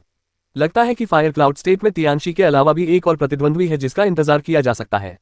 हालांकि तुम्हारे नियम भले ही मजबूत हों, लेकिन तुम्हारी शक्ति बहुत कमजोर है। जब समय आएगा तो मुझे निराश मत करना। ये यून ने थोड़ा सा माथा सिकोड़ा। यह आदमी वाकई मुसीबत था। पहले तो उसे यहाँ खड़े होने में भी शर्म आती थी, लेकिन अब फिर से उकसाने वाली हरकतें करने आ गया। प्राचीन फे स्तंभ माउंट एज्योर बिलो का मात्र एक प्रशिक्षण मैदान था। सीधे शब्दों में कहें तो यह शिष्यों के लिए कुछ लाभ प्राप्त करने का स्थान मात्र था। 12 फे दिव्य स्तंभों की मान्यता प्राप्त करना किसी की नियमशास्त्रीय अंतर्दृष्टि की परीक्षा थी, और इसे उत्तीर्ण करने से स्वाभाविक रूप से अवसरों की प्राप्ति होती थी। जो उत्तीर्ण नहीं होते थे उन्हें कोई दंड नहीं दिया जाता था, इसलिए पूरी प्रक्रिया में कोई खतरा नहीं था। हालांकि माउंट एज्योर बिलो में अन्य सामूहिक प्रशिक्षण स्थल इतने आरामदायक नहीं थे। माउंट एज्योर बिलो एक विशाल पर्वत था। प्राचीन फे एडिफिस को छोड़ने के बाद वे स्पिरिट क्रूजर पर लौट आए। वूश, हवा जोर से गरजी और जल्द ही स्पिरिट क्रूजर नीले नेबुला को चीरता हुआ एक घाटी में अचानक उतरने लगा। ये घाटी बेहद खड़ी ढलान वाली थी, इतनी खड़ी कि अगर कोई इसे अपनी आंखों से न देखे तो ये कल्पना करना मुश्किल था कि माउंट एज्योर बिलो, जो दूर से किसी अमर के स्वर्ग जैसा दिखता है, में ऐसी जगह भी हो सकती है जहां पक्षियों को भी पार करना मुश्किल होता है। घाटी के गहरे तल में एक उग्रकाली नदी बह रही थी। उससे काली गैस आकाश की ओर उठ रही थी, जो पूरी घाटी में फैल रही थी। जैसे ही यीयुन स्पिरिट क्रूजर से बाहर निकला, उसने तुरंत अपनी भौहें सिकोड़ ली। उसने कुछ लोगों को अपनी सुरक्षात्मक युआंची का आह्वान करते देखा, लेकिन रानयू जैसे लोग शांत और संयमित प्रतीत हो रहे थे। ये ब्लैक विंड वैली आपके सामूहिक प्रशिक्षण का दूसरा स्थान है। ब्लैक विंड वैली छोड़ने से पहले आपके पास अभ्यास करने के लिए 1 महीने का समय है। मुझे विश्वास है कि आप पहले ही जान चुके हैं कि ब्लैक विंड वैली बेहद खतरनाक है। ये लगातार जहरीली गैसें उत्सर्जित करती है जो आपके शरीर और यहां तक कि आपकी मानसिक स्थिति को भी नष्ट कर सकती हैं। जो लोग इसे सहन नहीं कर सकते उनके लिए बेहतर है कि वे अपनी सुरक्षात्मक युआंची को निरंतर बनाए रखें। हालांकि सुरक्षात्मक युआंची के बावजूद भी ये लगातार क्षीण होती रहेगी, कांग मांग ने कहा। हालांकि ऐसा कहने के बावजूद उन्होंने खुद ऐसा नहीं किया। उनके चारों ओर लिपटा हुआ विशाल अजगर भी अप्रभावित प्रतीत हुआ। ब्लैक विंड वैली में जिन चीजों का परीक्षण होगा उनमें आपके शरीर में बची हुई फे जाति की रक्तरेखाओं का परीक्षण होगा। कैंग मान के ऐसा कहने पर वहां मौजूद सभी फे जाति के लोग इस बात से आश्चर्यचकित रह गए कि ब्लैक विंड वैली ने फे जाति की वंश परंपरा की परीक्षा ली। फे जाति का वंश। रान यू ने अपनी मुठ्ठियां कसकर भींच ली और उसकी आंखें चमक उठी। आखिरकार यह एक ऐसी चीज थी जिसमें वह अच्छा था। वह शुशुई रान कबीले से संबंध रखता था। उसके पूर्वज में रानी मछली का वंश था, जो रान कबीले के साथ साथ उसके कबीले का भी गौरव था। वह कानूनों में अच्छा नहीं था, लेकिन क्या वह फे जाति की वंश परंपरा की परीक्षा के समय किसी से डरेगा? ये सोचते ही रान यू ने यी यून की ओर तिरस्कार भरी मुस्कान के साथ देखा। ये कहने की जरूरत नहीं थी कि इस बार यह उसका अपना इलाका था। ये यून, एक इंसान कुछ नहीं कर सकता था, यहाँ तक कि एक पृथ्वी परी भी उससे ज्यादा शक्तिशाली थी। ये यून ने कुछ नहीं कहा, वह बस स्पिरिट क्रूजर से ब्लैक विंड वैली को देखता रहा। क्या आपको पहाड़ की दीवारों में गुफाएं दिखाई दे रही हैं? कांग मांग द्वारा इशारा करने पर लोगों ने घने काले कोहरे में छिपी हुई पहाड़ी गुफाओं को देखना शुरू किया। उन पहाड़ी गुफाओं के प्रवेश द्वार संकरे और कम गहरे थे। प्रत्येक गुफा में केवल एक व्यक्ति के बैठने की जगह थी। पूरा पहाड़ घनी गुफाओं से भरा हुआ था। नीचे की गुफाएं काली जहरीली गैसों से घिरी हुई थीं, जिन्हें स्पष्ट रूप से देखना असंभव था। हालांकि यह अनुमान लगाना आसान था कि वे नदी की सतह तक पहुंचती होंगी। ऊंचाई बढ़ने के साथ यह काली जहरीली गैस हल्की होती गई, लेकिन गहराई में यह काली स्याही जैसी थी। वहां कोई ज्यादा देर तक टिक नहीं सकता था। जैसे जैसे आप नीचे जाते हैं, ये काली हवा की गुफाएं और भी घातक होती जाती हैं। अपने शरीर में फे जाति की रक्तरेखाओं को उत्तेजित करें और अपनी रक्तरेखा का उपयोग करके काली गैसों के क्षरण का प्रतिरोध करें। 1 महीने बाद जो लोग 5वें स्तर तक नहीं पहुंच पाते उन्हें घर लौटने की सलाह दी जाती है। इस स्तर पर लुओ दिव्य हॉल की परीक्षाओं में जाना केवल शर्मिंदगी की बात होगी। कैंग मांग ने बाहें मोड़ते हुए कहा। यह सुनकर साधक तुरंत चौंक गए। उन्हें अग्नि बादल अवस्था से लुओ दिव्य हॉल की परीक्षाओं में भाग लेने के लिए चुना गया था। अब परीक्षा शुरू होने से पहले ही सामूहिक प्रशिक्षण में कुछ लोगों को बाहर कर दिया जाएगा। हालांकि ये लॉर्ड कांगमांग थे, जिनका लुओ वंश में असाधारण दर्जा था। उनके एक शब्द से ही किसी का भी नाश हो सकता था। विशेषकर बाय चेन जैसे लोगों के चेहरे थोड़े पीले पड़ गए, लेकिन उनके दिलों में जोश भरा था। वे दोबारा असफल नहीं हो सकते थे। आपको नाराज होने की जरूरत नहीं है। जो लोग प्रशिक्षण पास नहीं कर सकते, क्या आपको लगता है कि आप संसाधनों को बर्बाद करते रहने के योग्य हैं? कांगमांग ने साधकों की प्रतिक्रिया देखकर बिना किसी झिझक के कहा। सब लोग चुप हो गए। कांगमांग सही था। योद्धा होने के नाते यदि वे दूसरों से कमजोर थे तो उनका खात्मा होना ही उचित था। लेकिन क्या विषैले वातावरण में खेती करना एक अच्छी बात थी? हे ब्लैक विंड वैली को कम मत समझो। मैंने सुना है कि यह घाटी रहस्यों से भरी है। 5वें स्तर या उससे नीचे पहुंचते ही आपको इसके लाभ अपने आप मिलने लगेंगे। कुछ रहस्यों को जानने वाले एक साधक ने उत्साह से कहा। दरअसल उसने ब्लैक विंड वैली के बारे में सिर्फ दूसरों से ही सुना था, और अब जब वह अकेला इसके बारे में बात कर रहा था तो उस जैसे साधारण साधक पर सबका ध्यान केंद्रित हो गया था। तुम्हारी बात गलत नहीं है, लेकिन 5वें स्तर तक पहुंचना आसान है, पर असली लाभ पाने के लिए 7वां स्तर तो बस शुरुआत है। रान यू ने अचानक ठंडे लहजे में कहा। प्राचीन फे एडिफिस प्रशिक्षण शुरू होने के बाद से वह पहले से कहीं अधिक ठंडा दिखने लगा था। हालांकि रान यू ने उस व्यक्ति के दावे को तुरंत खारिज कर दिया था, लेकिन आंखों में क्रोध की झलक के साथ रान यू के बर्फीले चेहरे को देखकर उसका दिल जोर से धड़कने लगा। उसने आगे बोलने की हिम्मत नहीं की। 7वां स्तर तो बस शुरुआत है। साधकों ने नीचे की ओर देखा। 7वें स्तर पर वास्तव में विषैली गैसें अत्यधिक घनी हो जाती थीं। वे अभी भी हवा में थे, लेकिन कुछ लोगों को अपनी सुरक्षात्मक युवांची का उपयोग करने की आवश्यकता महसूस होने लगी थी। कुछ योद्धा जो कुछ देर तक टिके रहे, उन्हें भी अपने पूरे शरीर में दर्द महसूस होने लगा और वे अपनी सुरक्षात्मक युवांची का आह्वान करने के लिए विवश हो गए। इसके अलावा, जैसा कि कांगमांग ने कहा था, वे महसूस कर सकते थे कि उनके आसपास की युवांची धीरे धीरे क्षीण हो रही है। हालांकि गति बहुत तेज नहीं थी, लेकिन यह अनुमान लगाया जा सकता था कि कुछ लोगों की सुरक्षात्मक युवांची 5वें स्तर पर पहुंचने के बाद काम नहीं करेगी। 7वें स्तर तक पहुंचने की बात करें तो ये कल्पना से परे था कि यह कितना कठिन होगा। आप सभी नीचे जाइए। काली गैस का प्रतिरोध करने का सबसे अच्छा तरीका अपनी फे जाति की रक्तरेखा को उत्तेजित करना है, कांगमांग ने कहा। अध्याय 828 रक्त ड्रैगन का रक्त। कांगमांग के ऐसा कहते ही कई लोगों ने यी यून की ओर हल्की मुस्कान के साथ देखा, जिसमें किसी भी प्रकार की सद्भावना नहीं थी। यी यून शारीरिक रूप से काफी कमजोर इंसान था। पिछले प्रशिक्षण सत्र में यी यून ने सबका ध्यान अपनी ओर खींचा था, लेकिन इस बार ये फे जाति का गढ़ था। लुओ फेंगलिंग चलकर पास आए और बोली, छोटे भाई यी, क्या आप ठीक है? क्या हम साथ चले? कम से कम हम एक दूसरे का ख्याल तो रख सकते हैं। लुओ फेंगलिंग ने ऐसा इसलिए कहा था क्योंकि उसे यी यून पर आने वाली किसी भी विपत्ति का डर था। ठीक है, यी यून ने सिर हिलाया। इस समय फायर क्लाउड स्टेट के कई शिष्य ब्लैक विंड वैली की ओर उड़ रहे थे। रान यू ने भी यी यून को गहरी अर्थपूर्ण दृष्टि से देखा। इस परीक्षा में उसका शानदार प्रदर्शन होना तय था। वह सबको ये बताना चाहता था कि शुशुइरान वंश की वंश परंपरा कितनी शक्तिशाली है। वह कांगमांग को अपनी ताकत और क्षमता दिखाना चाहता था। कांगमांग द्वारा लगातार नजरअंदाज किए जाने के कारण उसके मन में अभी भी नाराजगी थी। रान यू तेजी से नीचे की ओर उड़ती हुई सीधे ब्लैक विंड वैली के 4थे स्तर पर पहुंच गई। रान यू ने सीधे 4थे स्तर से शुरुआत की। फायर क्लाउड स्टेट के उपस्थित शिष्यों ने शुरुआत में केवल पहले स्तर का ही प्रयास किया। रान यू ने तुरंत 4था स्तर चुन लिया, लेकिन गू लू ने केवल दूसरा स्तर ही चुना। गू लू को दिखावा करना पसंद नहीं है। उसके लिए सीधे 4थे स्तर तक पहुंचना शायद मुश्किल नहीं होगा। कई लोगों के मन में मिलीजुली भावनाएं थीं। उनमें से कई पृथ्वी और स्वर्ग के फे थे। हालांकि स्वर्ग के फे होने के बावजूद वंशों में अंतर स्पष्ट था। शक्तिशाली वंशों के कारण दूसरे लोग बेहद ईर्ष्यालु थे। 4थे तल पर उतरते ही रान यू को अपने चारों ओर फैली काली धुंध अचानक जीवंत होती हुई महसूस हुई। उन्होंने अपने नुकीले दांत दिखाए और पंजे लहराते हुए विभिन्न जादुई जीवों या प्रेतों का रूप धारण कर लिया और फिर रान यू पर झपट पड़े। बूम! रान यू की सुरक्षात्मक युवांची उसके चारों ओर फूट पड़ी, जिससे एक जेड रंग का प्रभामंडल बन गया। कुछ काली गैसें तुरंत ही प्रभामंडल द्वारा परावर्तित हो गईं, लेकिन जो काली गैसें परी जैसे जानवरों और प्रेतवादित भूतों में परिवर्तित हो गईं, वे सीधे रान यू की जेड रंग की सुरक्षात्मक युवांकी को भेदने में सक्षम थीं और वे रान यू पर झपटती रहीं। सचमुच ब्लैक विंड वैली की काली गैसें बहुत ही विचित्र हैं। ये यहाँ की स्वर्ग पृथ्वी युवांची को अवशोषित कर सकती हैं, जिससे धीरे धीरे इनका शरीर रूपांतरित हो जाता है।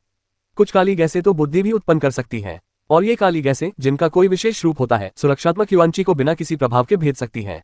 कहने का तात्पर्य यह है कि केवल अपनी सुरक्षात्मक युवांची का उपयोग करके काली गैस का सामना करना असंभव है। फायर क्लाउड स्टेट के बारे में जानने वाले एक शिष्य ने कहा। जब फायर क्लाउड स्टेट के शिष्य ने यह कहा, तब तक काली गैसें सुरक्षात्मक युवांची अवरोध को भेद कर सीधे रान यू की ओर बढ़ चुकी थी। जैसे ही वे रान यू के शरीर में प्रवेश करने वाली थी, रान यू अचानक चिल्ला उठी। बूम! रान यू के पीछे से एक तीव्र रक्त आभा फूट पड़ी। लाल रक्त आभा एक भड़कती हुई लौ की तरह थी, जो शून्य को जलाती हुई आगे बढ़ रही थी। ची ची ची! रक्तवंश की आभा से काली गैसें जलकर तीव्र गर्मी में बर्फ की तरह पिघल गईं। रान यू के पीछे रक्तवंश की आभा अंततः एक 6 पैरों वाली विचित्र मछली में परिवर्तित हो गई। इसका शरीर मछली जैसा और सिर सांप जैसा था। इसकी शल्कों पर रहस्यमय जल चिन्ह खुदे हुए थे। ये तो रानी मछली है, किसी ने ईर्ष्या से कहा। रानी मछली एक प्राचीन परी थी जो जल में रहती थी। 10,000 परियों के स्वर्ग में असंख्य प्राचीन परियां थीं और विभिन्न प्राचीन परियों की शक्तियों में बहुत अंतर था। प्राचीन परियों की व्यापक विविधता में रानई मछली की ताकत असाधारण नहीं थी, लेकिन शिशुइरान वंश को रानई मछली का शुद्ध रक्त विरासत में मिला था, जो इसे मामूली बात नहीं बनाता था। कई स्वर्ग परी अपने पूर्वजों के ड्रैगन या फीनिक्स के रक्त के बारे में डींग मारना पसंद करते थे। यह आश्चर्यजनक लग सकता है, लेकिन वास्तव में उनमें इन रक्तों की सांद्रता बहुत कम थी। उनके वंशजों के लिए छोड़ी गई ताकत स्वाभाविक रूप से बहुत कमजोर थी। यदि किसी हेवनफे की रक्तरेखा की सांद्रता पर्याप्त रूप से उच्च होती तो वे रानयू की तरह ही अपने शरीर के रक्ताभा का उपयोग करके एक प्राचीन फे की प्रेत छवि बना सकते थे। यह एक ऐसी तकनीक थी जिससे कई हेवनफे ईर्ष्या करने लगे थे। यदि कोई थोड़ा अधिक शक्तिशाली होता तो उसके पास प्राचीन परियों को बुलाने की क्षमता होती, जिसका अर्थ था ब्रह्मांड से प्राचीन परियों की वास्तविक शक्ति को एकत्रित करना, और इसे वंश जागृति के रूप में भी जाना जाता था। अब रानयू अभी भी इस जागृति से काफी दूर थी। जागृति की शक्ति रखने वाले स्वर्ग के परियों के लिए लुओ कबीले की शाही राजधानी में भी बहुत होड़ लगी रहती थी। रानयू द्वारा रानी मछली की प्रेत छवि को संघनित करने के बाद लाल रक्त की आभा अप्रतिरोध्य प्रतीत हुई। ये काली धुंध में अनियंत्रित रूप से प्रज्वलित हुई और काली गैस से निर्मित असंख्य परी जंतुओं और प्रेत आत्माओं को चीर-फाड़ कर निगल लिया गया। रानयू द्वारा निर्मित रक्तवंशीय प्रेत छवि काली धुंध को निगल रही है। यह दृश्य देखकर लोग अचंभित रह गए। वह रक्तवंशीय प्रेत आकृति स्वयं को मजबूत करने के लिए काले कोहरे को निगलती हुई प्रतीत हो रही है। बिल्कुल सही। इस क्षण कैंग मांग ने सिर हिलाया। यही वह अवसर है जो ब्लैक विंड वैली प्रदान करती है। आपको यह बताने में कोई हर्ज नहीं है। करोड़ों साल पहले एक अत्यंत शक्तिशाली प्राचीन फे, जिसके बारे में अफवाह थी कि वह एक पतित रक्त ड्रैगन था, का शव ब्लैक विंड वैली में टुकड़े टुकड़े कर दिया गया था। उस पतित रक्त ड्रैगन का जो रक्त बहा, उसने ब्लैक विंड वैली को लाल रंग से रंग दिया और फिर वह काले कोहरे में बदल गया जो आज भी मौजूद है। काली धुंध ने अपने प्रारंभिक जन्म से लेकर आकार लेने तक, अंततः बुद्धि उत्पन्न करने तक का सफर तय किया। करोड़ों वर्षों के लंबे समय में उनके शरीर शुद्ध स्वर्ग पृथ्वी सार को संचित करने में सक्षम रहे हैं। यदि आप उन्हें ग्रहण कर लेते हैं तो यह आपके वंश की शक्ति को बढ़ाएगा। हालांकि यदि आप इसे ग्रहण करने में विफल रहते हैं तो आप स्वयं काली धुंध में समाहित हो सकते हैं। अधिक गंभीर मामलों में आपकी आत्मा नष्ट हो सकती है, इसलिए काली पवन घाटी में साधना करना वास्तव में बहुत खतरनाक है। जब कांग मांग ने ये कहा तो उसने अपने सामने बैठे फायर क्लाउड स्टेट के शिष्यों पर एक अर्थपूर्ण नजर डाली।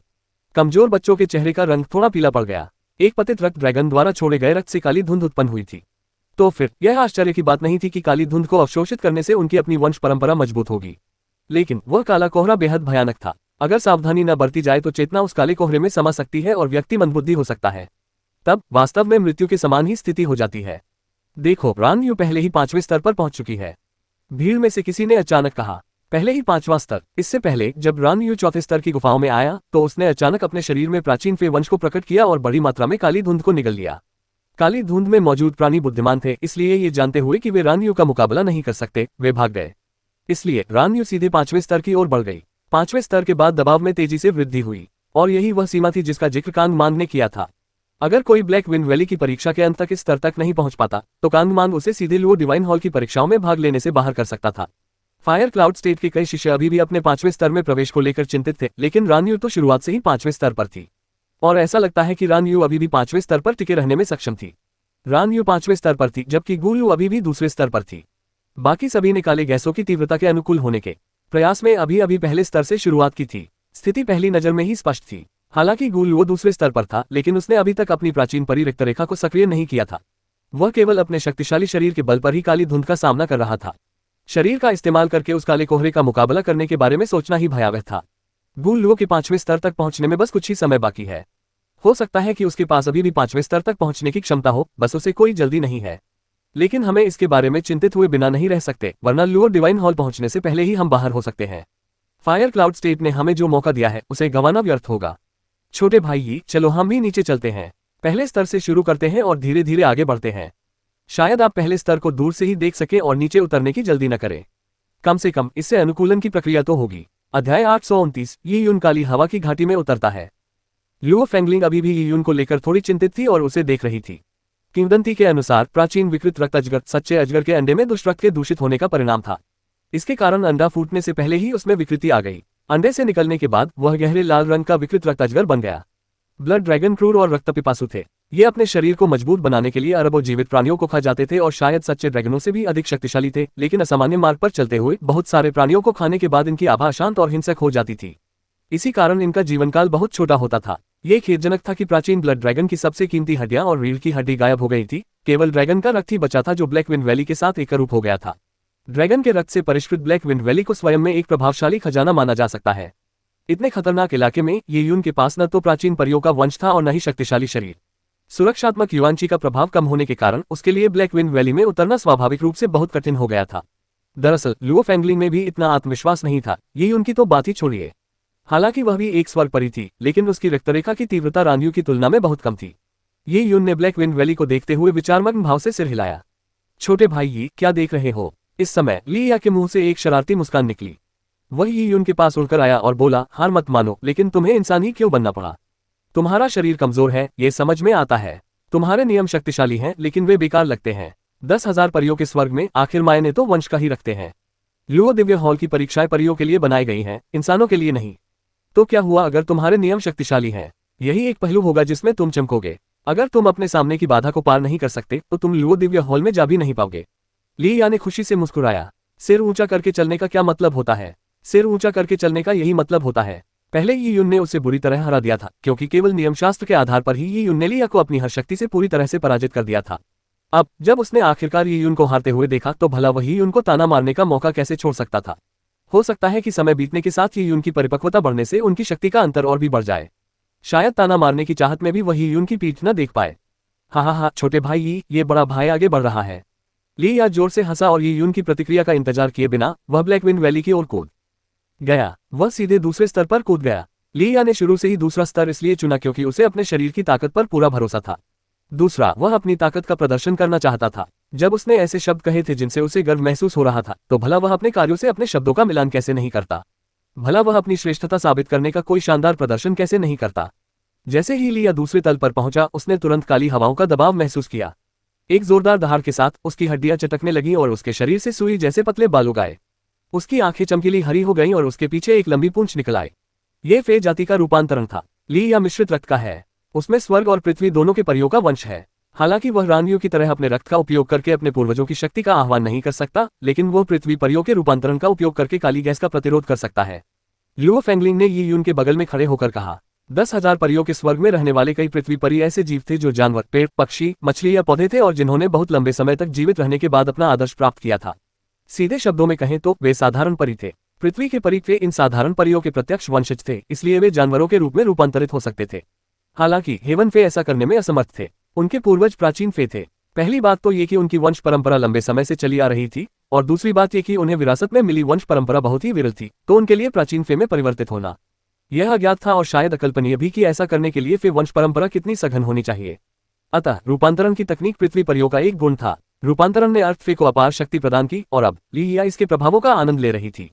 उसने बेफिक्री से भेड़िए की तरह दहाड़ मारी और सीधे दूसरे तल से तीसरे तल पर छलांग लगा दी। आओ वो, हालांकि लिया तीसरे स्तर को मुश्किल से ही सहन कर पा रहा था, फिर भी उसने हवा में मौजूद यी यून पर चिल्लाया। उकसावा स्पष्ट था, अगर यी यून अपना आपा खो बैठा और सीधे तीसरे स्तर की ओर दौड़ पड़ा तो काली गैस उसकी चेतना को नष्ट कर देगी और उसे मंदबुद्धि बना देगी। छोटे भाई, हम भी नीचे जा रहे हैं। हम नीचे आपका इंतजार करेंगे। फायर क्लाउड स्टेट के कुछ शिष्यों ने बनावटी मुस्कान के साथ यी यून से कहा और फिर ब्लैक विंड वैली से नीचे उतर गए। इनमें से किसी भी व्यक्ति का यी यून के प्रति कोई नेक इरादा नहीं था। वे सभी उसके कष्ट सहने का इंतजार कर रहे थे। छोटे भाई, उनकी बातों में मत आना, लुओ फेंगलिंग ने यी यून को समझाया। आखिरकार यी यून ने पहले खूब सुर्खियां बटोरी थी, लेकिन अब उसे कड़ी पाबंदियों का सामना करना पड़ रहा था। उसे चिंता थी कि यी यून इन स्पष्ट अंतरों को स्वीकार नहीं कर पाएगा। धन्यवाद सीनियर सिस्टर लुओ, मैं आपको अच्छी तरह जानता हूँ, यी यून ने धीरे धीरे ब्लैक विंड वैली की ओर उड़ते हुए कहा। लिया बिल्कुल गलत नहीं थी। लुओ डिवाइन हॉल की परीक्षाएं फे जाति के लिए तैयार की गई थी, मनुष्यों के लिए नहीं।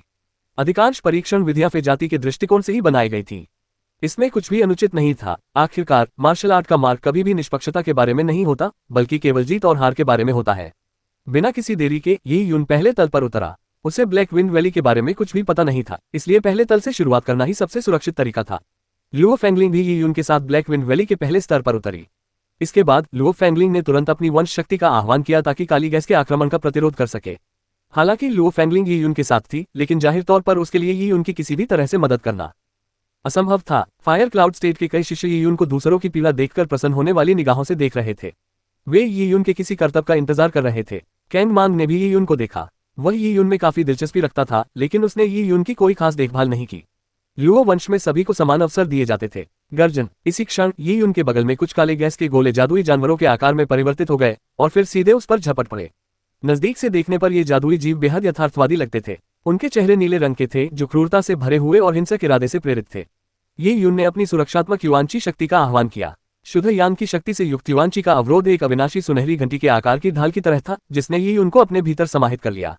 ये दृश्य देखकर कई लोगों ने तुरंत अपना सिर हिलाया। पहले ही बताया जा चुका था कि सुरक्षात्मक युआनची बेकार है, फिर भी उसने इसका इस्तेमाल किया। ची ची ची। जब काली गैसें ये यून की सुरक्षात्मक युआनची से टकराईं, तो युआनची ढालों द्वारा काली गैस का केवल एक हिस्सा ही जलकर नष्ट हुआ। हालांकि जिन जादुई जानवरों ने रूप धारण कर लिया था, वे शुद्ध यांग युआन क्यूई कवच को भेद कर ये यून पर हमला जारी रख सकते थे। ये यून ने अपनी भौहें उठाईं। वाकई, जैसा कि कांगमांग ने कहा था, ब्लैक विंड वैली ने फे जाति की वंश परंपरा का परीक्षण किया था।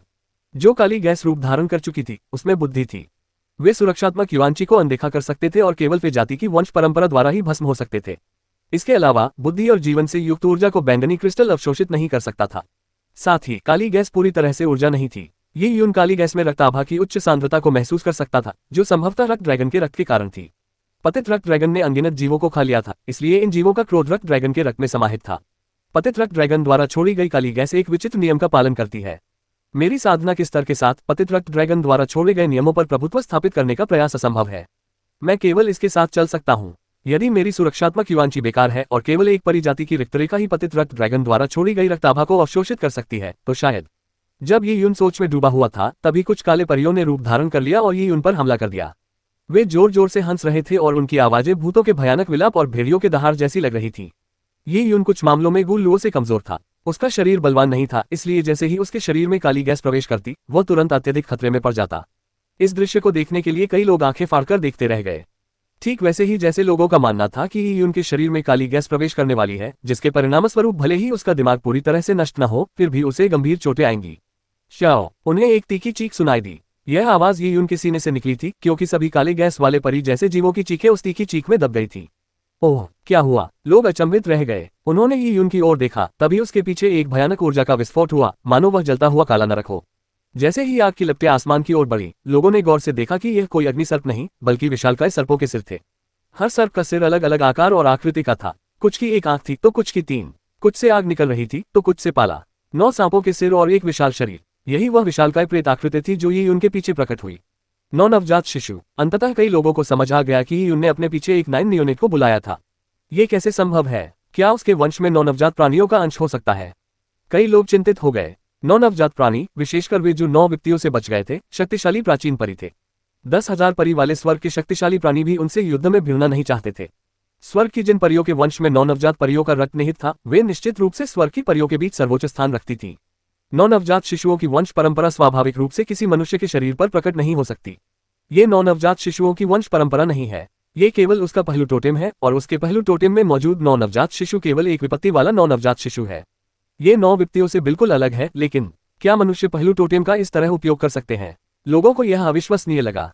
9 नवजात शिशु के प्रकट होने के बाद उसने रूपांतरित काली गैसों को खाना शुरू कर दिया। एक ही बार में काली गैस का एक बड़ा गोला निकलकर सीधे अपने शरीर में समा लिया। ये यून ने 10,000 पशु टोटेम का अभ्यास किया, जो एक विचित्र टोटेम रहस्यमय तकनीक थी। इसे सर्वप्रथम एजियोर यांग लॉर्ड द्वारा 10,000 पशु टोटेम में लाया गया था। ये यून ने 10,000 पशु टोटेम रहस्यमय तकनीक का उपयोग करके 9 नवजात शिशुओं को एक पशु चिन्ह के रूप में परिष्कृत किया था, लेकिन 9 नवजात शिशु अभी तक मरे नहीं थे। इसके बजाय वे ये यून के शरीर में समाहित हो गए थे और उनमें लगातार बढ़ने की क्षमता थी। जब ये यून के शरीर में समाहित हुआ था, तब 9 नवजात शिशु बिजली के प्रकोप से बच गया था, और ये यून को भी इससे लाभ हुआ था। ये केवल एक शुद्ध एस्पेक्ट टोटेम नहीं था। यदि यह एस्पेक्ट टोटेम अन्य मनुष्यों द्वारा विकसित किया गया होता, जैसे कि तलवारें या तारों का प्रकाश या समुद्र के ऊपर एक चमकदार चंद्रमा जैसी घटनाएं, तो इन एस्पेक्ट टोटेम का फे जाति से कोई संबंध नहीं होता। अब ये यून ने अपनी शारीरिक शक्ति को 9 नियोनेट में समाहित कर दिया था और 9 नियोनेट चिन्ह का उपयोग करके काली गैस को अवशोषित कर लिया था। यद्यपि एक विपत्ति अवस्था का 9 नियोनेट शक्तिशाली नहीं था, लेकिन प्राचीन फे रक्तवंश वाले एक प्राणी के रूप में यह उन बाघ फे या भेड़िया फे से कहीं अधिक श्रेष्ठ था जिन्होंने अपना दाव प्राप्त कर लिया था। यह प्रथम स्तर की काली गैसों से निपटने के लिए पर्याप्त से अधिक था। अध्याय 830, 9 नवजात शिशुओं का उपचार। जैसे ही 9 नवजात शिशु प्रकट हुए, ये उनके चारों ओर मौजूद रक्त ड्रैगन की काली गैसें तुरंत 9 सर्प सिरों द्वारा भस्म हो गईं। ब्लड ड्रैगन की काली गैसों के अवशोषित होने के बाद ये यून तुरंत 9 नवजात शिशुओं की आनंदमयी भावनाओं को महसूस कर सकी। निम्न लोक में 9 नवजात शिशु हमेशा संसाधनों की कमी से जूझते रहे, जिससे उनका विकास रुका रहा। अब माउंट एजूर बिलो की 10,000 फे एम्पायरियन स्वर्ग की काली हवा घाटी में भले ही यह भूमि खतरों से भरी थी, 9 नवजात शिशु ने इसे ऐसे स्वीकार किया जैसे वह पानी में मछली हो। फे जाति के शरीर रक्त ड्रैगन की काली गैस का सेवन करके मजबूत हो सकते थे। 9 नवजात शिशु के लिए काली गैस को निगलने के बाद उसमें मौजूद दूषित रक्ताभा को मिटाकर उसे 9 नवजात शिशु चिन्ह में विलीन कर दिया गया, जिससे उसे शुद्ध रक्त ऊर्जा प्राप्त हुई। पतित रक्त ड्रैगन में एक सच्चे ड्रैगन का वंश था और वह परी प्राणियों में एक श्रेष्ठ प्राणी था। और चूंकि नौ नवजात प्राणी अपेक्षाकृत श्रेष्ठ वंश का प्राणी था, इसलिए रक्त ड्रैगन की काली गैस पूरक के रूप में बिल्कुल उपयुक्त थी। यह आदमी, ली या की आंखें चमक उठी। उसे लगा था कि यी यून के पास इस बाधा को पार करने के लिए कोई चाल नहीं बची होगी, इसलिए उसने उसे चिढ़ाने के लिए बहुत प्रयास किए थे। उसने कभी उम्मीद नहीं की थी कि उस इंसान के पास ऐसा एस्पेक्ट टोटेम होगा, वह भी उससे कहीं अधिक कुलीन वंश का। ये तो बस एक प्रथम विपत्ति 9वें नवजात शिशु है। लिया की आंखों में निर्मम चमक उठी, फिर उसने अपना मन शांत किया। प्रथम विपत्ति 9वें नवजात शिशु तो बस एक पहलू टोटेम था। इसकी तुलना उस असली फे शरीर से करना नामुमकिन था जिसे उसने दशकों तक साधना करके प्राप्त किया था। भले ही यी यून के पास 9वें नवजात शिशु होता, यी यून को 5वें स्तर तक पहुंचने के बारे में सोचने की भी जरूरत नहीं थी। अन्य लोगों के भी ऐसे ही विचार थे। जब उन्होंने पहली बार 9 नवजात शिशुओं को मनुष्य के शरीर से प्रकट होते देखा तो वे दंग रह गए, लेकिन बाद में उन्हें इसमें कुछ भी असाधारण नहीं लगा। उस मनुष्य द्वारा विकसित टोटेम रहस्यवादी तकनीक थोड़ी अधिक विशेष थी और उसका संबंध फे जाति से था, इसलिए ऐसे प्रभाव का होना कोई आश्चर्य की बात नहीं थी। ये यून जैसे मनुष्य के लिए केवल अपने एस्पेक्ट टोटेम का उपयोग करके उनकी फे जाति की वंश परंपरा से तुलना करना असंभव था। पहले स्तर की ब्लड ड्रैगन की काली गैस फे जाति के लिए कुछ भी नहीं थी। फे जाति के कुछ सदस्य तो केवल अपने शरीर का उपयोग करके ही उस स्तर को सहन कर सकते थे। ये यून को अपने एस्पेक्ट टोटेम का इस्तेमाल करना पड़ा। एस्पेक्ट टोटेम और फे जाति की रक्तरेखा को उत्तेजित करने की तकनीक एक जैसी थी, इसलिए पहले स्तर पर इस तरीके का इस्तेमाल करने के बाद वह आगे क्या करता। पहले स्तर की काली गैस का 9 नवजात शिशुओं पर कोई प्रभाव नहीं पड़ा, बल्कि इससे उन्हें भोजन प्राप्त हुआ। काली गैसों में पहले से ही अपनी बुद्धि थी, इसलिए एक तीखी चीख के साथ उन्होंने यी यून पर हमला करना बंद कर दिया। दूसरे स्तर की ओर बढ़ो। अपनी निगाहें झपकाते हुए यी यून का शरीर तुरंत नीचे उतर गया। उसके पीछे मौजूद 9 सर्पों के सिर इतनी उग्रता से हिल रहे थे मानो विशालकाय 9 नवजात प्रेत छवि प्राचीन काल से अवतरित एक शक्तिशाली परी हो। दूसरे स्तर की ब्लड ड्रैगन काली गैस पहले स्तर की तुलना में कहीं अधिक गाढ़ी थी। रूप धारण कर चुकी काली गैसों में छिपे हुए काले परियों की संख्या पहले स्तर की तुलना में कहीं अधिक थी। जैसे ही यी यून दूसरे स्तर पर पहुंचा, 1 दर्जन से अधिक काले परी काले गैसों से बाहर निकलकर यी यून के शरीर को काटने की कोशिश करने लगे। हालांकि इन काले परियों ने जो रूप धारण किया था उनके वास्तविक शरीर नहीं थे, फिर भी उनके नुकीले दांत और पंजे पूरे और तेज थे। दूषित ऊर्जा के संघनित होने के कारण जब वे लोगों के इतने करीब आते थे तो लोगों को ऐसा महसूस होता था मानो उनकी नसें जम गई हो और उनकी ऊर्जा का प्रवाह रुक गया हो। ऐसे काले परी किसी भी शक्तिहीन योद्धा की शक्ति को पल भर में खत्म कर सकते थे। श्याओ 9 नवजात प्रेत रूप ने एक गर्जना की और 9 सर्प सिर 9 काली बिजली की तरह काले परियों की ओर झपटे। जैसे ही 9 नवजातों ने रक्त ड्रैगन की काली गैसों को हिलाया, भीतर से कान फाड़ देने वाली चीखें सुनाई दी। 9 नवजात प्राणियों ने इन काले परियों को अपने मुंह में थाम लिया और फिर उन्हें फाड़ डाला।